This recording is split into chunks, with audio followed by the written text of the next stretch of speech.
ओम शांति। ओम शांति। ओम शांति। ओम शांति। बाबा की बाबा 6 सितंबर 2024। बाबा कहते मीठे बच्चे, तुम्हारी ये पढ़ाई सोर्स ऑफ इनकम है। इस पढ़ाई से 21 जन्मों के लिए कमाई का प्रबंध हो जाता है।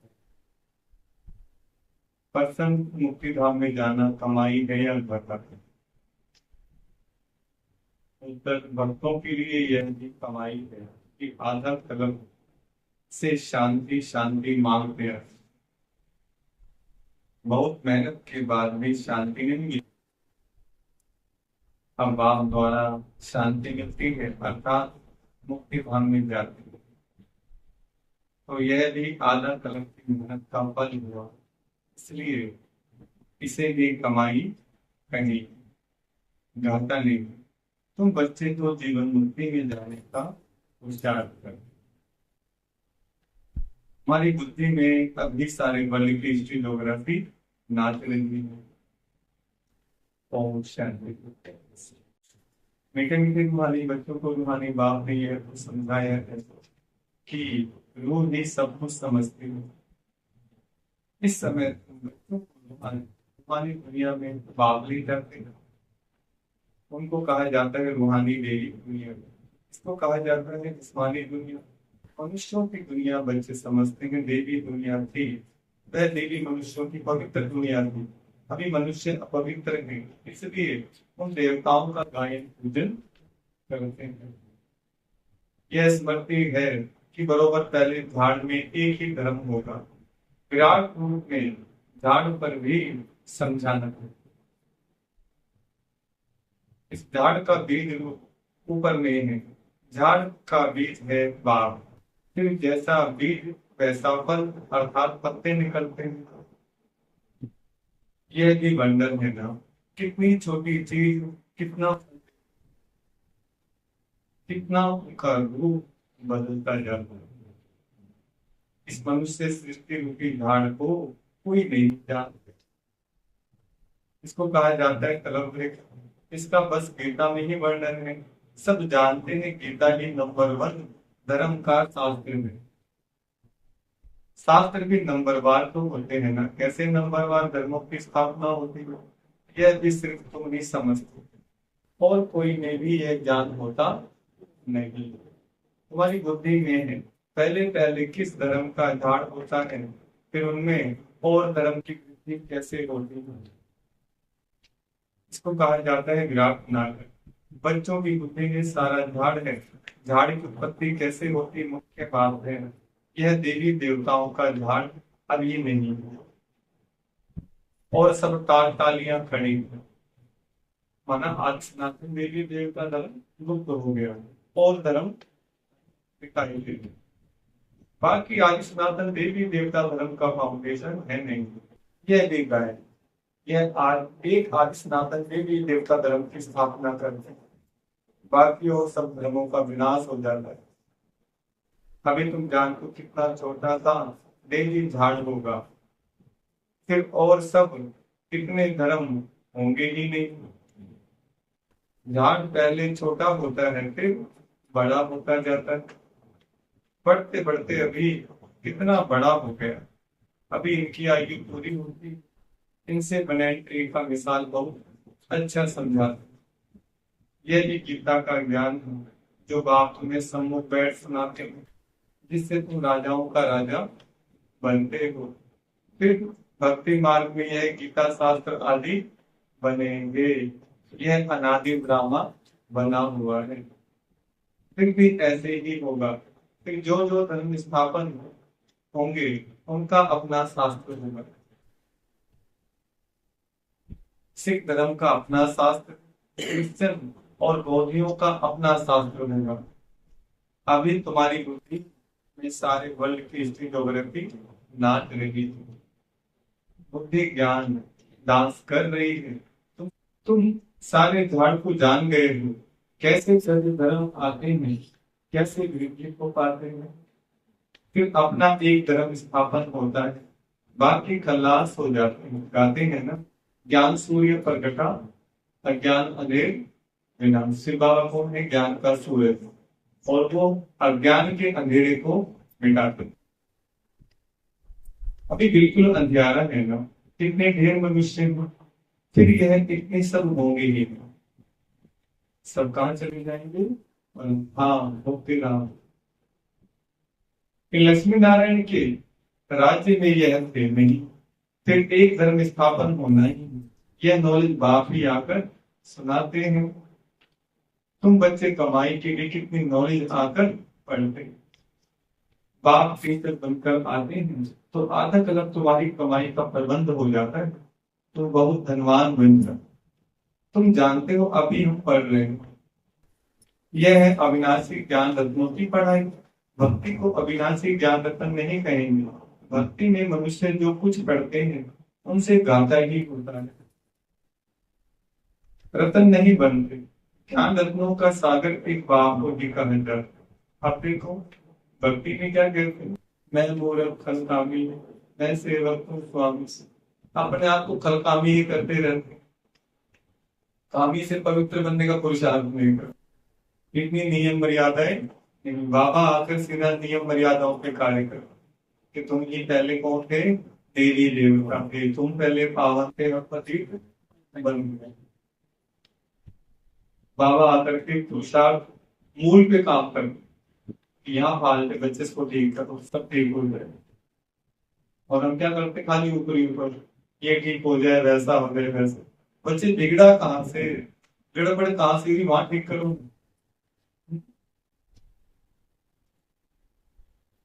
तो बाबा कहते ज्ञान रत्नों का सागर एक बाप को ही कहा जाता है। बाकी वह भक्ति, उसमें कोई भी ऑब्जेक्ट नहीं है, कमाई है। कमाई के लिए कुछ स्कूल में पढ़ते हैं, फिर भक्ति करने के लिए गुरु के पास जाते हैं। कोई जवानी में गुरु करते हैं, कोई बुढ़ापे में गुरु करते हैं, कोई छोटेपन में ही संन्यास ले लेते हैं। कुंभ के मेले पर कितने भेद आते हैं। सतयुग में तो यह कुछ भी नहीं होगा।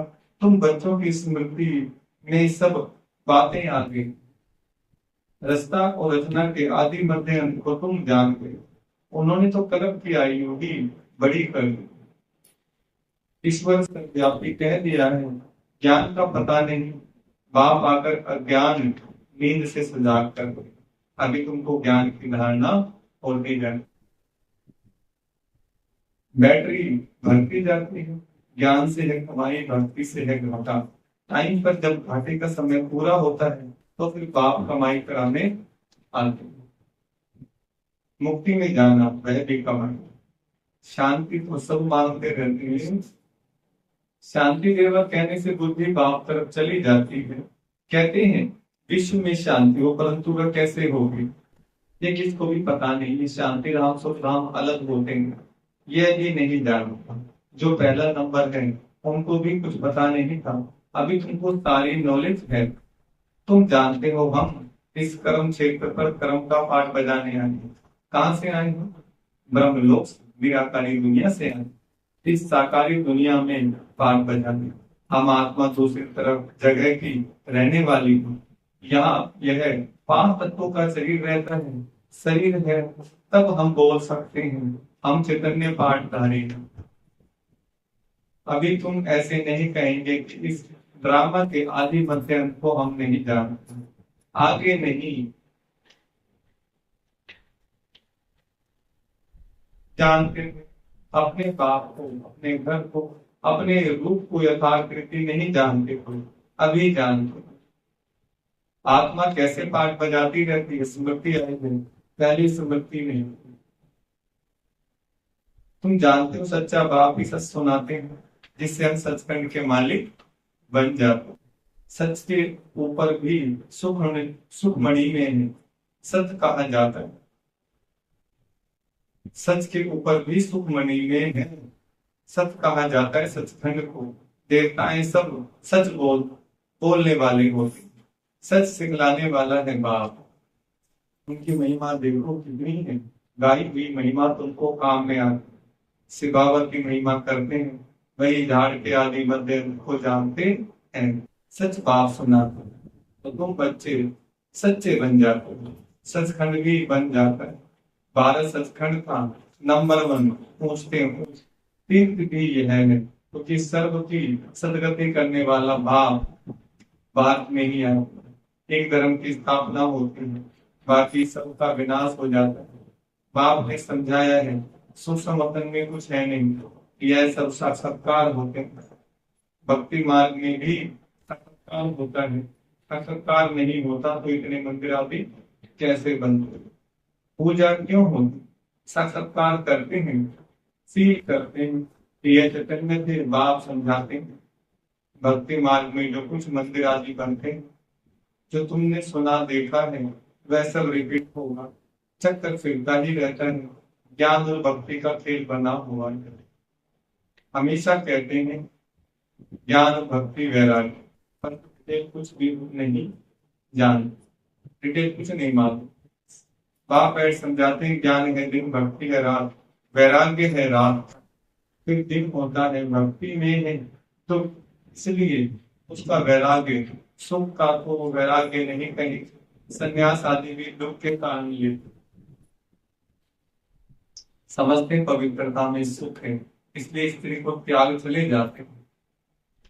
आजकल तो धनवान भी बन गए हैं, संपत्ति विगत को सुख मिल न सके। माया वार कर जंगल से फिर शहर में ले आ गए। विवेकानंद और रामकृष्ण भी दो बड़े सन्यासी होके गए। सन्यास की ताकत रामकृष्ण में थी, बाकी भक्ति का समझाना करना यह विवेकानंद का था। दोनों की पुस्तक है। पुस्तक जब लिखते हैं तो एकाग्रचित्त को वो बैठ लिखते। रामकृष्ण जब अपनी बायोग्राफी बैठ लिखते थे तो शिष्य को भी कहा तुम जाकर दूर बैठो। बहुत तीखा कड़ा सन्यासी, नाम भी बहुत है। बाप ऐसे नहीं कहते कि स्त्री को माँ कहो, बाप को कहते हैं उनको भी आत्मा समझो। क्या समझो? आत्माएं तो सब भाई भाई हैं। सन्यासियों की बात अलग है। उसने स्त्री को माँ समझा, माँ की बड़ाई की है, यह ज्ञान का रास्ता है। वैराग्य की बात अलग है। वैराग्य की बात अलग है। वैराग्य ने आकर स्त्री को माँ समझा। माता अक्षर में किरणल आई नहीं होगी, बहन में भी किरणल दृष्टि जान। माता में कभी खराब ख्याल नहीं जाएंगे, बाप की बच्ची में भी किरणल दृष्टि जा सकती है, माँ में कभी नहीं जाएगी। सन्यासी स्त्री को माँ समझने लगा। उनके लिए ऐसे नहीं कहते कि दुनिया कैसे चलेगी, पैदाइश कैसे होगी। यह तो एक को वैराग्य आया, माँ कह दिया। उनकी महिमा देखो। या बहन भाई कहने से भी बहुतों की दृष्टि जाती है। इसलिए बाबा कहते हैं भाई भाई, आत्मा आत्मा, भाई भाई। यह ज्ञान की बात, वह एक की बात। यहाँ दो प्रजापिता ब्रह्मा की संतान ढेर भाई बहन के नाम। बाप बैठ सब बातें समझाते हैं। यह भी तो शास्त्र आदि पढ़ा हुआ है। ब्रह्मा बाबा के शास्त्र आदि पढ़े हुए हैं। वह धर्म भी अलग है। निवृत्ति मार्ग का सिर्फ पुरुषों के लिए है। वह हद का वैराग्य तुमको तो सारी बेहद की दुनिया से वैराग्य है। संगम पर ही बाप आकर तुम्हें बेहद की बातें समझाते। अब इस पुरानी दुनिया से वैराग्य करने, यह बहुत पति दुनिया है। यहाँ शरीर पावन हो न सके। आत्मा को नया शरीर सत्युग में नहीं मिल सकता। भले यहाँ आत्मा पवित्र बनती है, परंतु शरीर फिर भी अपवित्र रहता है। जब तक कर्मातीत अवस्था हो, सोने में खाद पड़ती है तो जेवर भी खाद वाला बनता है। खाद निकल जाए तो जेवर भी सच्चा बनेगा। इन लक्ष्मी नारायण की आत्मा और शरीर दोनों सतो प्रधान है। तुम्हारी आत्मा और शरीर दोनों ही तमो प्रधान काले हैं। आत्मा काम चिता पर बैठ काली होगी। क्या होगी? बाप कहते हैं फिर हम आकर सांवरे से गोरा बनाते हैं। ये ज्ञान की बात, बाकी पानी आदि की बात नहीं। सब काम चिता पर बैठ पति बन पड़े, इसलिए राखी बंधवाई जाती। कि पावन बनने की प्रतिज्ञा करो। बाप कहते हैं हम आत्माओं से बात करते हैं, मैं आत्माओं का बाप हूँ जिसको तुम याद करते आए हो। बाबा आओ हमको सुख धाम में ले चलो। दुख हरो कलयुग में होते हैं अपार दुख। बाप समझाते हैं तुम काम चिता पर बैठ साले तमोप्रधान हो गए हो। अब मैं आया हूँ काम चिता से उतार ज्ञान चिता पर बैठाने के। अब पवित्र वंश स्वर्ग में चलना है, बाप को याद करना है। बाप कशिश करते हैं, बाबा के पास युगल आता है, माना पति पत्नी का जुड़ा आता है। एक को कशिश होती है, दूसरे को नहीं होती। पुरुष ने फट से कह दिया हम इस जन्म में पवित्र रहेंगे, काम चिता पर नहीं चढ़ेंगे। ऐसे नहीं कि निश्चय हो गए। निश्चय अगर होता तो बेहद बाप को पत्थर लिखते, कनेक्शन में रहते, सुना है पवित्र रहते, अपने धंधे आदि में ही मस्त रहते। बाप की याद ही कहाँ है। ऐसे बाप को तो बहुत याद करना चाहिए। स्त्री पुरुष का आपस में कितना प्यार होता है, पति को कितना याद करती है, बहन के बाप को तो सबसे ज्यादा याद करना चाहिए। गायन भी है ना, प्यार करो चाहे ठुकराओ, हम हाथ कभी नहीं छोड़ेंगे। ये बात किसके लिए? भगवान के लिए होनी चाहिए, ये भी भगवान के लिए होना चाहिए। ऐसे नहीं यहाँ आकर रहना, वह तो फिर संन्यास हो गए, घर बार छोड़ यहाँ आकर रहे। तुमको तो कहा जाता है गृहस्थ व्यवहार में रहते पवित्र। यह पहले तो भट्टी बन गई, जिससे इतने तैयार हो निकले। उनका भी बहुत अच्छा वृत्तांत है, जो बाप का बनकर अंदर यज्ञ में रह करके रूहानी सर्विस नहीं करते, वह जाकर दास दासियां बनते। फिर पिछाड़ी में नंबरवार पुरुषार्थ अनुसार ताज मिल जाता है। उन्हों का भी घराना होता है, पर्दा में नहीं आ सकते। कोई बाहर का आए अंदर वाला नहीं बन सकते। कोई बाहर का आए अंदर वाला नहीं बन सकता। वल्लभाचारी बाहर वालों को कभी अंदर आने नहीं देता। यह सब समझने की बात ज्ञान है। ज्ञान है सेकंड का। फिर बाप को ज्ञान का सागर क्यों कहा जाता है? समझाते ही रहते हैं, पिछाड़ी तक समझाते ही रहेंगे। जब राजधानी स्थापन हो जाएगी, तुम कर्मातीत अवस्था में आ जाएंगे, ज्ञान पूरा हो जाएगा। है सेकंड के बाद, परंतु फिर समझाना पड़ता है। हद के बाप से हद का वर्षा, बेहद का बाप विश्व का मालिक बना। तुम सुखधाम में जाएंगे तो बाकी सब शांति धाम में चले जाएंगे। वहां तो है ही सुख ही सुख। यह तो खातरी है, बाप आए हैं, हम नई दुनिया के मालिक बन रहे हैं। राजयोग की पढ़ाई से, कौन सी पढ़ाई से?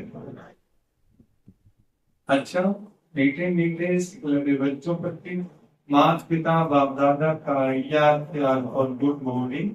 रूहानी बाप की रूहानी बच्चों को नमस्ते। हम रूहानी बच्चों की रूहानी बाप नमस्ते नमस्ते, गुड मॉर्निंग। धारणा की मुख्यता। पहला पॉइंट, इस पति छीछी दुनिया से बेहद का वैराग्य रख आत्मा को पावन बनाने का पूरा पूरा पुरुषार्थ करना है। एक बाप की ही कशिश में रहना। दूसरा, ज्ञान की धारणा से अपनी बैटरी भरना। ज्ञान से स्वयं को धनवान बनाना। अभी कमाई का समय है, इसलिए घाटे से बचना। वरदान, ज्ञान तत्वों को धारण कर व्यर्थ को समाप्त करने वाले होली हंस भव। वरदान का विस्तार। होली हंस की दो विशेषता, एक है ज्ञान रतन चुना और दूसरा निर्णय शक्ति द्वारा दूध और पानी को अलग करना। दूध और पानी का अर्थ है समर्थ और व्यर्थ का निर्णय। व्यर्थ को पानी के समान कहते हैं और समर्थ को दूध समान। तो व्यर्थ को समाप्त करना अर्थात होली हंस बनना। हर समय बुद्धि में ज्ञान रतन चलते रहे, मन चलता रहे तो रत्नों से भरपूर हो जाएंगे। स्लोगन, सदा अपने श्रेष्ठ पोजीशन में स्थित रहे, अपोजिशन को समाप्त करने वाली ही विजयी आत्मा है। अच्छा, ओम शांति। आज का सोमान लेके चलेंगे। मैं होली हंस हूँ, मुझे ज्ञान के रतन चुने, गंदगी में मुंह नहीं मारना है। बगुला भी सफेद होता है, हंस भी सफेद होता है। तो हमें बुराई नहीं इकट्ठी करनी है, अच्छाई इकट्ठी करनी है। औरों में गुण देखना है, गुण को ग्रहण करना है। ठीक है? ओम शांति। और एक चीज और, जैसे दिया देखा है सभी ने, ज्योति होती है तो उसमें तेल या घी कम हो तो पड़ता है जलने के। तेल घी है उसमें, बाहर तूफान चल रहा, हवा चल रही, गड़बड़ाता है। तो दो चीज ध्यान रखो जीवन के अंदर। क्या? एक तो ज्ञान का घी, तेल कम ना होने पाए अंदर में, तो फड़फड़ाएंगे, मन दुख चिंता होगी। और दूसरा, बाहर के तूफान मन को प्रभावित ना कर, काम क्रोध लोभ मोह अहंकार, तब भी दुखी होंगे, तब भी फड़फड़ाएंगे। तो इसलिए क्या है, संगठन, जैसे लेंथ देखा है ना आपने, लेंथ में क्या होता है, उसके बाहर शीशा होता है, ग्लास, वो उसको हवा को लगने नहीं देता। ठीक है? इसी प्रकार हमें क्या करना है, संगठन की शक्ति, सत्संग रोज करना है। बाबा की याद हमें बचाए, और रोज मुरली सुनेंगे तो मतलब अंदर ज्ञान का भी तेल गर्म होता है, तो भी दुखी नहीं हो, फड़फड़ाएंगे। ठीक है? तो इसलिए रोज ये ध्यान रखें। अच्छा, समय समय पर गिलास भी साफ करना होता है। जो लैंप का जो गिलास होता है काला पड़ जाता है, तो माना क्या, बेशक दिया जो जल रही है उसके अंदर है, उसमें तेल भी है, वो भी जल रहा है, बट जो है अगर काला आ गई तो रोशनी इतनी नहीं हुआ। तो माना क्या, जब हमें ज्ञान तो मिल गया बाबा का, परमात्मा को जान लिया, पहचान लिया, योग भी लगा रहे हैं, बट संगत में अगर नहीं आते, योग नहीं लगा, संगठन में नहीं आते, तो अंदर कालक जम गए। माना हमारा मन बुद्धि फिर रहते घर परिवार में, घर परिवार में अलग माहौल होता है, गुस्सा कर रहे हैं, विकार में जा रहे हैं, तरह तरह का हमें देवान में रहते हैं, तो फिर वो कालक जम जाते हैं। इसका विशेष नाम है। ठीक है? तेल घी कम होने ना पाए, कौन सा ज्ञान। ठीक है? और कालक लगने ना पाए, और बाहर का तूफान प्रभावित ना करना पाए, इसलिए शीशा बहुत जरूरी है। शिव का शिष्य बनना बहुत जरूरी है। ठीक है? ओम शांति।